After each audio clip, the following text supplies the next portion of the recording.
How's it going, everyone? This is Derek Plavin, and welcome back to episode 39 of How to Practice Jazz Guitar Efficiently. I want to keep the intro short today because this is a part 2 video, but in case this is the first video you've ever seen on this channel, just make sure to check out all my other videos so you don't miss any valuable information, okay? So, I just want to pick up right where I left off in the last episode and continue to discuss various examples of harmonic progressions and how we may approach soloing over them. And I did mention in the last episode how I originally wanted to split this topic up into 2 parts, but I decided again to split it up further just so it isn't overloaded with examples today. So we're only going to look at 2 examples today, and then we'll probably finish this topic up in the next video. And before I get into it, I just think that it's good to keep in mind that the way that you really develop a fluency with this sort of thing is by looking at example after example, because the more examples you look at, the more you'll start to notice the similarities and the overlap between different tunes until you really develop, a familiarity with the harmonic language of this music, alright? So that's basically what I'm doing with these videos here, is I'm presenting you with a few examples so that you can start to notice, these similarities in terms of how you may want to approach certain situations, if that makes sense, alright? Okay, so the first example we're going to look at today is the chord changes for the tune by Bud Powell entitled Parisian Thoroughfare, which is what I played at the beginning of this video, and it's a real cool tune. The melody itself, I think, works great almost as like an etude that you could practice over and over to develop your triplets in this legato flowing type of feel, and it's real neat. So definitely recommend checking this tune out. But I wanted to start with this one because the A section of this tune, and we're going to be looking at the whole form, not just the A section today, but it's pretty similar in a lot of ways to what's going on with the A section of the rhythm changes, which is what we were talking about last episode. It's just that it's in the key of F major, but it's still definitely different. But the interesting thing about this is if you listen to the classic recordings of this tune, which are really like the Bud Powell trio recordings or the one on the record with Clifford Brown and Max Roach, which also has Bud Powell on it, but when you hear people solo on those recordings, they're pretty much most of the time playing on what would be more of like the true rhythm changes chords over the A section, just in the key of F. So it's good to be aware of this because the changes we're going to look at today are what the changes are for the melody of this tune, and you certainly can use these changes as your form when you're soloing, and that's what we're going to talk about today. But just be aware of this, that the guys who really made this tune popular did not play on what we see are going to be the changes today when they were soloing, alright? So I really want to try and keep this simple today, and what I'll do is I'll just put up the changes for this tune so that we could take a look at them, and I'll just make some points for things that you may want to be aware of, or how you may want to go about approaching soloing over these changes, and hopefully you can take something out of this. And then after that, I'll give you a little clip of me playing over these changes, just so you have a little bit better of an idea of how it may sound. And I may or may not comment on whatever I end up playing, and then I'll do basically the same thing for the next example, okay? So, for this tune, Parisian Thoroughfare, we have an AABA form, just like we do with the rhythm changes. So there's really only 2 8-bar sections that we need to learn, and the A section has a couple of ending variations, but nothing too significant. And like I said, we are going to look at the whole tune here, but if we do start with just the A section, you should notice that this chord progression is extremely diatonic and simple. Maybe even more simple than the changes for the A section of a rhythm changes, in my opinion. But either way, like I said, we're in the key of F major today, so the A section begins in bar 1 with a whole measure of F major 7, so that's our 1 chord. And then in bar 2, it shows in this chart at least, we have a 2-5 in the key of F major, G minor 7 and a C7. And just so you're aware, you know, it's kind of subjective in the actual tune anyway, but you can really almost ignore that C7. It's definitely not played as like a dissonant sound where you can kind of hear a change between the G minor and the C7. That tonality is really lumped together, and you can really just think of it as a G minor 7 that's walking up to the 3 chord in the next bar, the A minor 7, but I digress. So in bars 3 and 4, now we have a 3, 6, 2, 5 in the key of F major, which would then take us back to the F major again in bar 5. And the last 4 bars of this A section are pretty much identical to the first 4 bars. So again, we have a F major in the first bar, and then we have another 2-5, and then it's not written as a 1-6-2-5 in this chart here, but those last 2 bars, which would be the first ending, can be seen as like a 1-6-2-5. And even though the 6 isn't written in there, like I say, the 6 and the 1 are both in the tonic family anyway, so, you know, it's kind of implied anyway. Alright, so it's identical. And then the second ending variation, what we have is we still land on the F major 7 at the end, and then in bar 8 in the second ending, now, well, it's written here is a B minor 7 to E7, but sometimes you might see a chart where it begins still with an F major and then goes to the E7. Doesn't really matter either way. The function of this bar here is to imply the tension and the modulation that is going to take us to the new tonal center of the key of A major, which is where the bridge begins. So we'll get there in a bit. Alright, so that's your basic A section, and then the third time through after the bridge, it's the same basic thing again, and we can use the same ending as the first ending, which would turn us around to the top of the form again. Alright, so not that this needs to be compared to the A section of a rhythm changes, but if we were to do that, we know that in a rhythm changes, the first 4 bars are just 2 consecutive cycles of the 1-6-2-5 progression, or a 3-6-2-5, as you may see it, like I've said before. Functionally speaking, the 1-6-2-5 and the 3-6-2-5 are pretty much the same thing. Alright, so we can see already in bars 3 and 4, that's a 3-6-2-5 progression in the key of F major, so that's pretty much identical. And, you know, even though there's no 6 chord in bar 1, like I said before, you can almost imply that it could be in there anyway, and it's the same tonic family of functional harmony anyway. So, in essence, we do still have 2 consecutive cycles of 1-6-2-5. But another thing to notice is, let's just say we ignored that C7 chord, like I said before. So we saw it more as just like a whole measure of F major, whole measure of G minor, and then the A minor in bar 3. So even though you may not think that that's the same type of progression, in essence it is, because the 1-6-2-5 just keeps turning around on itself. And if we understand that the 3 chord is in the same functional family as the 1 chord, the tonic, even though we're arriving at the 3 chord in bar 3, you know, if we ignore that C7, it's basically just diatonically walking up, which makes perfect sense from a voice leading perspective, and it's like we went tonic, subdominant, if you want to see it like that, and then tonic. So the harmony is still turning around on itself either way, staying in the land of the tonic, alright? And the only main difference, even between the whole 8 bars of this A section compared to the rhythm changes, is in the rhythm changes, there's an actual significant harmonic change in bars 5 and 6, where the whole point of those bars is to kind of take you more to the subdominant center of the key,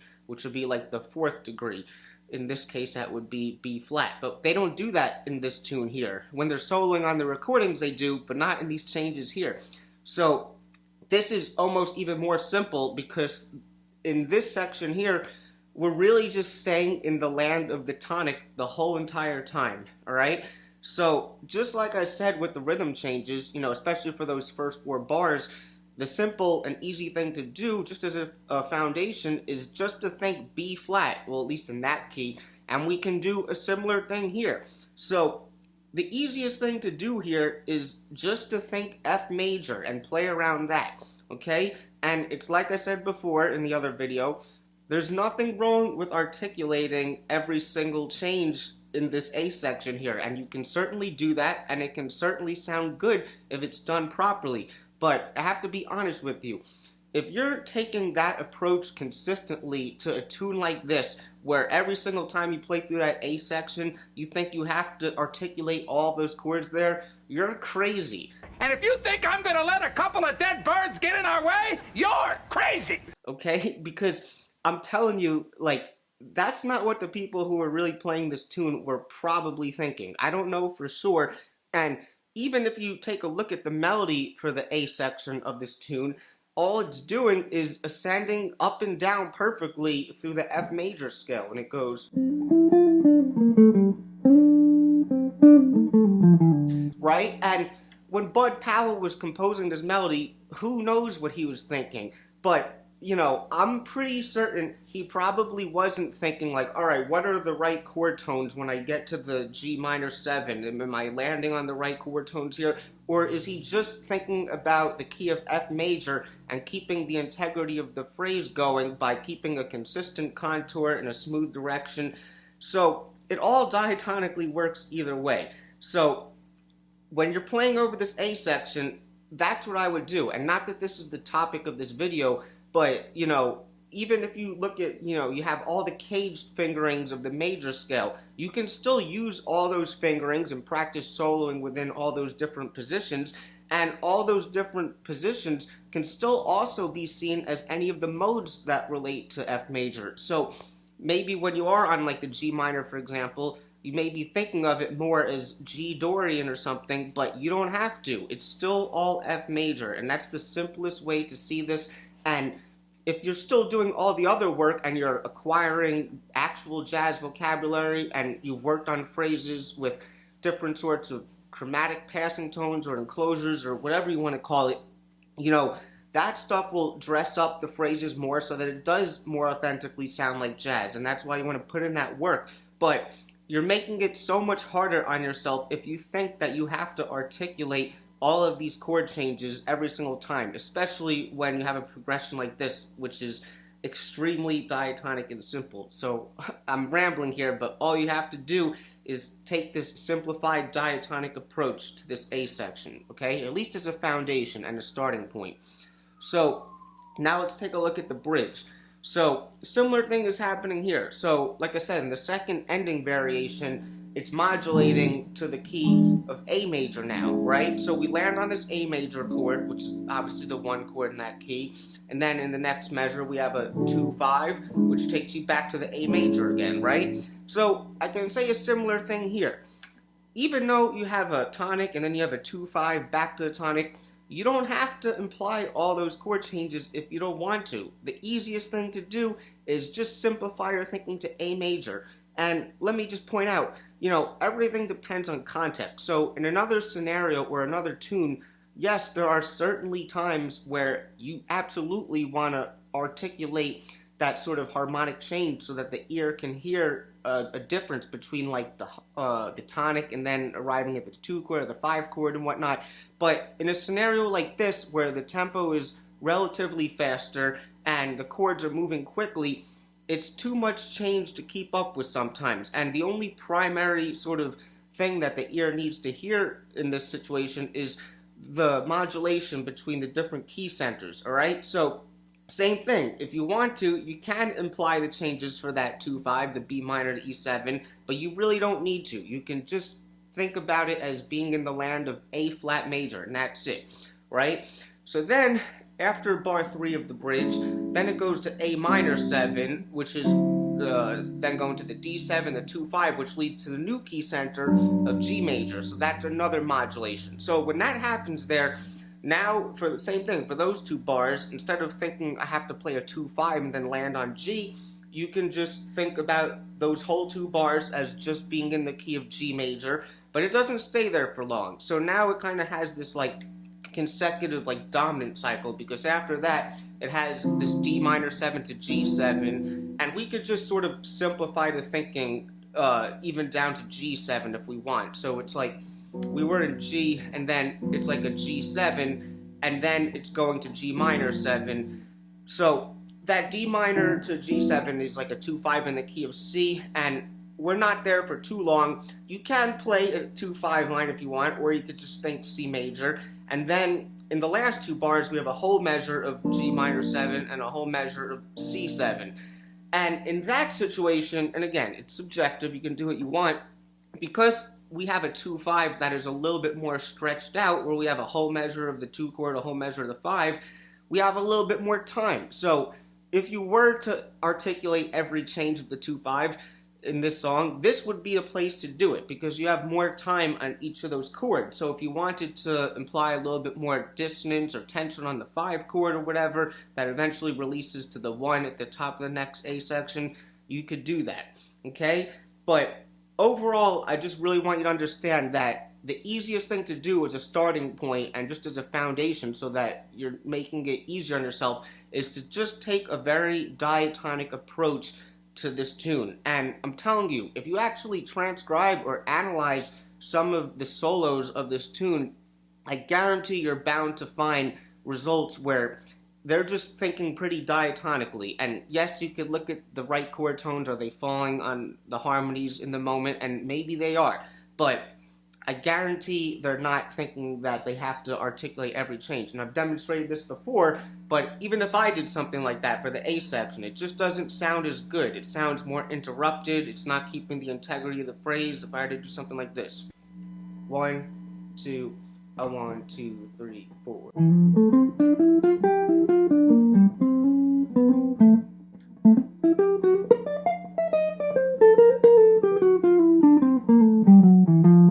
I mean, I was actually thinking more diatonic at the end there, but I hope that you can get my point. So we'll leave it there with this tune for today, and here's a little clip of me playing over the changes.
Alright, so for the other example now, I decided to choose the chord changes for the Cole Porter standard, You'd Be So Nice to Come Home To, and I figured this would be a good one for us to look at because it's a good example of a tune that primarily revolves around more of a minor key or tonal center versus the examples that we've already seen, which revolve mainly around more of a major type of key center. So it made sense to me that this would be a good next example to see. And this tune is often played in a lot of different keys, probably because it's a tune that singers oftentimes like to call. And we're going to look at it today in the key of G minor, though, because that's the key of the backing track that I'll be playing to in a little bit, all right? So if we take a look at these changes, I didn't write out this chord chart, but they kind of label it as having this A, B, A, D form, which even that I think is a mistake. If anything, it should have been A, B, A, C, which makes sense, but I really see this type of form as one of those forms that really just has two 16-bar halves, and the endings are usually different, whether it's the last 4 bars or 8 bars in this case. And other tunes that have a similar type of form would be like Days of Wine and Roses or On Green Dolphin Street, so tunes like that. And like I said, this is going to be in the key of G minor today, and as you'll see, a lot of the harmony really just will revolve around that G minor tonal center in a similar fashion to the other examples where, a lot of the stuff really just revolved around the major tonal center. So it's basically the same thing for minor. So if we take a look at the first 4 bars, you'll see that bar 1, we have the G minor 7, which is just your tonic minor chord. Then bar 2, we have a half measure of A half diminished, half of D7, which is just your minor 2-5 in the key of G minor, which resolves back to G minor in the next bar, and just rest there for those 2 bars. So pretty simple and straightforward progression. Now, the first thing I want to say is, even though this isn't written into the chord chart here, in the second half of bar 1, you could have put a 6 chord in the minor key, and often it would be played as like a E7 or like a E7 sharp 9, like a secondary dominant, which would lead to the A. But, it could also be a half diminished. But either way, we've been talking a lot about the major 1-6-2-5 chord progression, but we also have the minor 1-6-2-5 chord progression, which is just the minor version of that turnaround. So even though it's not written in there, it's always kind of implied whether that is being played or not. And the first thing that I'll say, which you'll probably not be surprised to hear, is how do you want to approach these first 4 bars? Just think G minor, all right? And that can mean a lot of different things. Now, you could still articulate that minor 2-5, and if you were, the easiest thing to do in this case is just to play the minor that is up a 4th. So in the 4th of the minor key, that would be C minor. And I've talked about this before. It's basically a substitution for the A half diminished, but you could just think of that for that whole bar. We're resolving back to G minor. And that sounds good, and that's the most efficient and simplified way to put that minor 2-5 sound in there, but you don't need to. You literally can think G minor for the whole time, and it will often sound great. Okay, so when I say G minor, the cool thing about minor is you can often be kind of flexible with it pertaining to your taste. So you can play the pentatonic or blues scale, you can play Aeolian, and you can play Dorian. You can also play Phrygian, but that one probably will sound the most out, but you can do that too, or a combination of all of them. So, the thing to keep in mind is when you see it like with this minor 2-5, that really mainly goes with the Aeolian. But you can also play Dorian because a lot of times we'll tonicize the minor chord here in like a minor key with like a minor 6 sound instead of a minor 7. And if you do, that's more of a Dorian sound. So basically, if you are on the G minor, it's usually fair game for both. But when that 2-5 happens, you may want to think about it more as if it was G natural minor or G Aeolian. But you don't have to overthink this stuff at all, okay? You just need to boil down your thinking to G minor and you'll be good to go, all right? So the next 4 bars, we have another common chord progression. And this is just a basic 2-5-1 in the key of E flat major now, where we have a whole measure of F minor, whole measure of the B flat 7, and then 2 bars of the E flat major 7, right? Now, in this case, because this chord progression is pretty stretched out in this scenario, if you want to play like a typical 2-5 line or whatever you have that really articulates all the changes, minor to, dominant, maybe more altered or dissonant, resolving to major, that's great. This would be a good place for that because, like I said, the changes are more stretched out. But you can still take that diatonic approach if you want to as well and just simplify your thinking down to E flat major. They both work. And before moving on, I'll also just say that, like I said in the last video, when you get to that F minor 7, that is a significant change where you would say the first 4 bars are in the land of G minor tonic.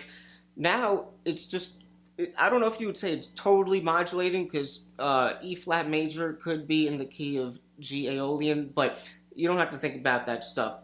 And either way, we could say that when you get to F minor, that's a significant harmonic change point. So when you're playing, you want to make sure that that change is happening if you're playing a phrase that continues from what was happening before, like I said last video, okay? So after that, the next 4 bars, we have a whole bar of A half diminished and then a whole bar of D7. Now, in this chart, they kind of put it as the next 2 bars just being G minor, but what people will often play is after they play those first 2 bars, they'll go back to the A half diminished and they'll do like a half bar of that and then a half bar of the D7 and then go to the G minor for 1 measure. So that would sound like this. 1, 2, 3, 4, 1, 2, 3, 4, 1, 2, 3, 4. Right? Now, harmonically speaking, the same thing goes for what I said for the first 4 bars. I don't have to explain that again. But one thing that I will bring up is if we think about it in the context of the changes that I just said, where you have that extra 2-5 in bar 3, when you have a situation like this where you have the same 2-5 repeating no matter what the harmonic rhythm is, and I think there's going to be another example of this in the next episode, you don't, like, if you were to articulate every change, which you can, you don't have to, like, play 2 consecutive things where you're going, like, you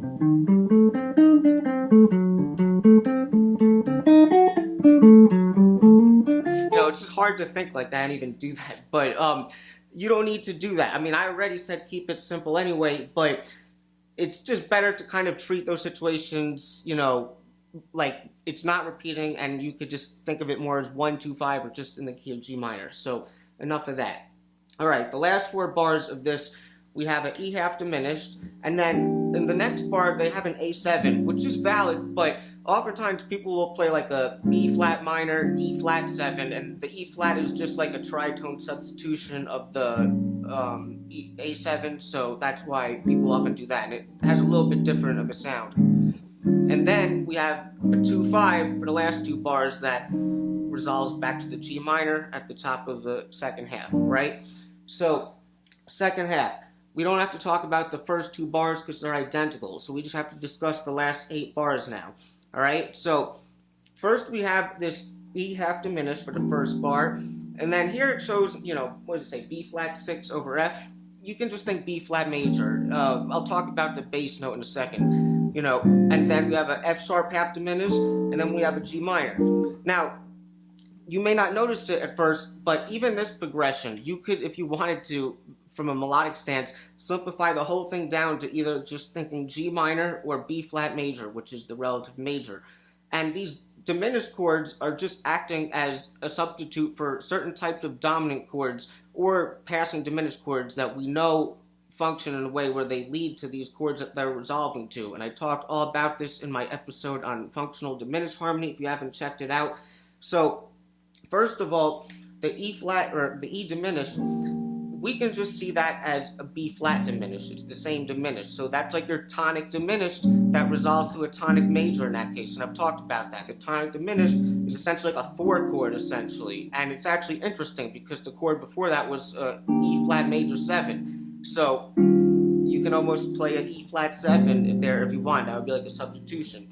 Alright? And then the F sharp diminished, that's like a substitution for your D7 that would lead to the G minor, and that's common. You just go a half step down from the root of the minor chord, and that's like your 5 chord leading into the minor 1 from a diminished perspective. That was a mouthful. So, if we can understand that, it's basically like a 5-1, 5-1, except the 1 is basically relative major minor in both of those progressions, because it's like the same thing, the relative major minor. We can simplify our thinking down to literally, you know, one of those 2 things, G minor or B flat major. Of course, you can articulate every change as well if you want to. All right? And then the last 4 bars, we have, it's kind of weird the way they wrote it. They have, you know, C7 and then a half measure of F sharp 7. That's just the tritone sub. And then the next bar is the F7, that's your 5, and then resolves to just 1. So it's basically a 2-5-1 where a 2-5-1 of the relative major key, right? And they wrote it out here where the 2 is dominant, but people play it as a minor 2 a lot of times. So you have that, and then the last measure, we have another minor 2-5 that takes you back to the G minor tonic at the top, and that's it. All right? So if you can understand all that, you can see that even though it looks like there's a lot of changes that may look hard on this, it's actually pretty simple and diatonic. You just need to know the significant change points, which to me would be, going from bars 4 to 5, going from bars 12 to, 13, and then maybe 14 to 15. And then, similar types of things in the last bar. You can figure it out, right? So it's important to realize these types of progressions as well, because you'll see a lot of this stuff in other kinds of tunes that are also in minor key centers as well. Oh, and also, because I didn't mention it before, if we look at those bars where it goes the E diminished, the B major, F sharp, if we look at the bass notes that they wrote out, it gives you chromatic voice leading. So that's why it could be a good idea to play it like that. And it sounds good from a voice leading perspective. So let me just shut up and I'll give you a clip of me playing over this now.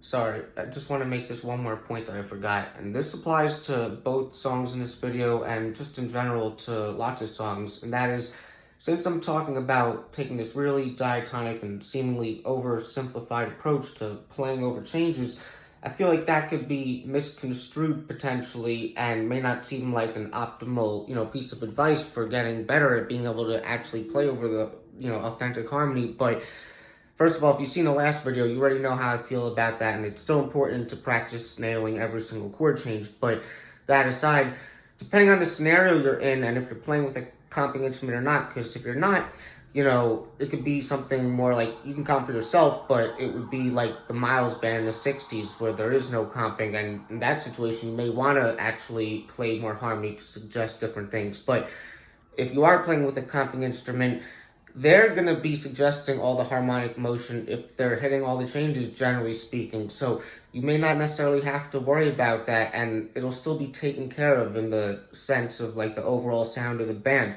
So just because every change is there doesn't mean you have to hit every change. You just have to be able to play legitimate musical phrases that make sense to whatever the context that you're playing is at the moment, all right? So it's good to be aware of this.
Okay, so I hope you enjoyed that, and we're just going to leave it there for today. So if anyone has any questions on this, I know the harmony may seem confusing for some of you, just put it in the comments or anything you want to say. I'm here to help.